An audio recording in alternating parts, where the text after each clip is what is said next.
اعوذ باللہ من الشیطان الرجیم بسم اللہ الرحمن الرحیم۔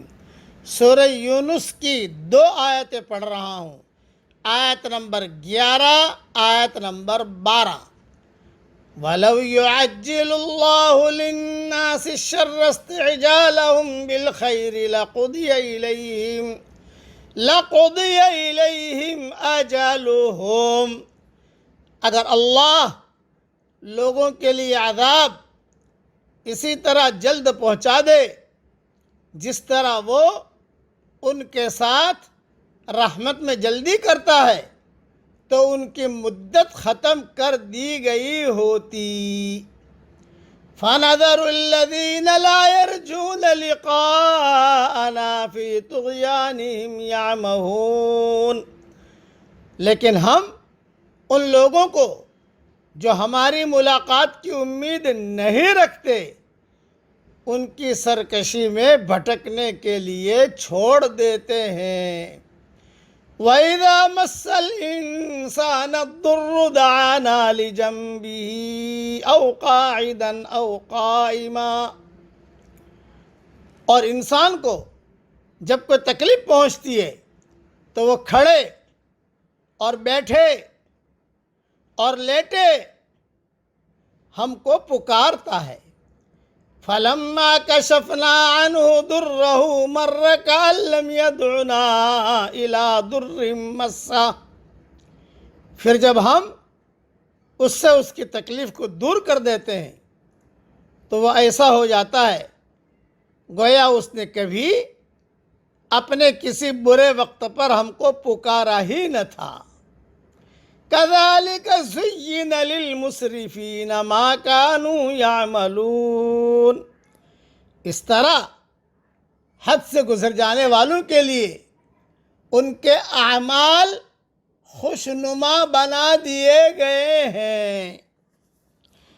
اس کی تشریح بہت اہم ہے، اس لیے بہت دھیان سے سنیے۔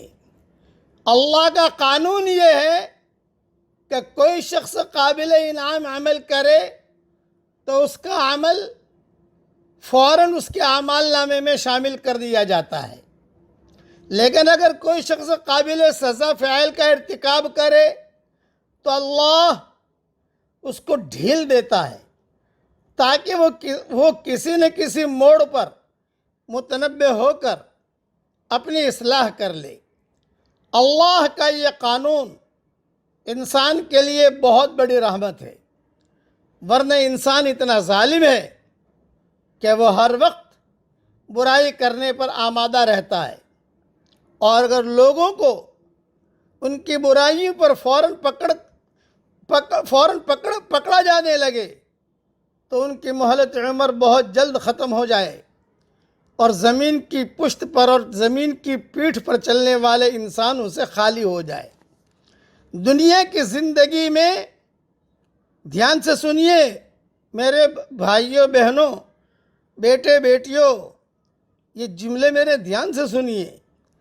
دنیا کی زندگی میں سرکش اور خراب وہ لوگ بنتے ہیں جو دنیا میں یہ سمجھ کر رہیں کہ مرنے کے بعد انہیں خدا کا سامنا نہیں کرنا ہوگا، جو پکڑ کے اندیشے سے خالی ہو کر زندگی گزارتے ہیں، جو سمجھتے ہیں کہ وہ آزاد ہیں کہ جو دھاندلی چاہے کریں، جو فساد چاہے پھیلائیں۔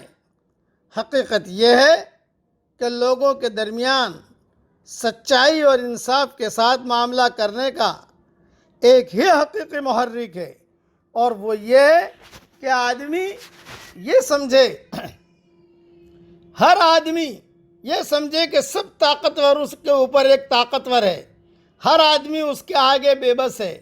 وہ ایک دن تمام انسانوں کو پکڑے گا اور ہر ایک مجبور ہوگا کہ اپنے بارے میں اس کے فیصلے کو تسلیم کرے۔ دنیا کا نظام اس طرح بنا ہے کہ آدمی بار بار کسی نہ کسی تکلیف یا حادثے کی زد میں آ جاتا ہے۔ آدمی محسوس کرنے لگتا ہے کہ خارجی طاقتوں کے مقابلے میں وہ بالکل بے بس ہے۔ اس وقت آدمی بے اختیار ہو کر اللہ کو پکارنے لگتا ہے۔ وہ اللہ کی قدرت کے مقابلے میں اپنے عزت کا اعتراف کر لیتا ہے، مگر یہ حالت صرف اس وقت تک رہتی ہے جب تک وہ مصیبتوں کی گرفت میں ہو۔ مصیبت سے نجات پاتے ہی دوبارہ ویسا ہی غافل اور سرکش بن جاتا ہے جیسا وہ پہلے تھا۔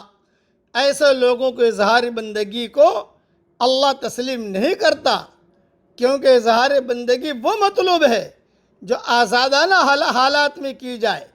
مجبورانہ حالات میں ظاہر کی ہوئی بندگی کی اللہ کے نزدیک کوئی قیمت نہیں ہے۔ آدمی ایک توجہ پسند مخلوق ہے، وہ ہر عمل کا ایک جواز تلاش کرتا ہے۔ اگر آدمی سرکشی کو اپنے لیے پسند کر لے تو اس کا ذہن بھی اسی طرف مڑ جائے گا، وہ عملاً سرکشی کرے گا، اور اس کا ذہن اس کی سرکشی کو درست ثابت کرنے کے لیے اس کو خوبصورت الفاظ فراہم کرتا رہے گا۔ اسی کا نام تزیین عمل ہے۔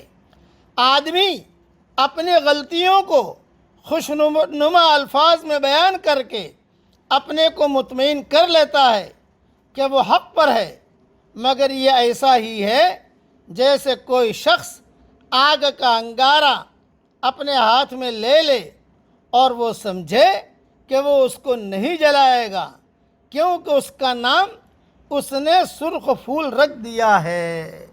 عقل مند کے لیے اشارہ کافی ہے۔ بس اتنی بات میں نے سمجھا دی۔